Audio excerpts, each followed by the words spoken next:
I am the Tofu Golem. Please enjoy the video. You begin by confirming the account you'll change is currently logged in and synced.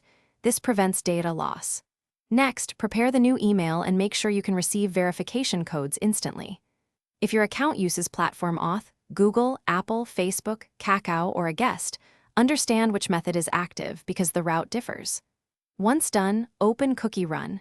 Kingdom, go to Settings and tap Account. Make sure you have account recovery info visible before proceeding to the next step. You'll now follow the in-game flow.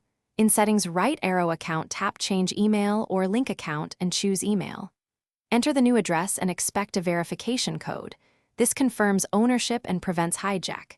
If your cookie account is linked to Google, Apple, or Facebook, unlinking may be required first.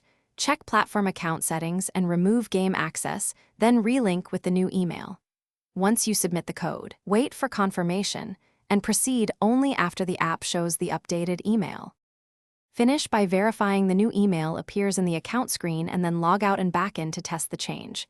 This ensures the update completed correctly. If you don't receive the verification mail, check spam folders, request a resend, or try a different address. Sometimes strict filters block game emails. If the automated process fails or you lost platform access, contact support with your UID, receipts, screenshots, and a clear explanation. Recovery teams can manually verify and assist restoring access. Thanks for watching. Consider subscribing if we helped you today.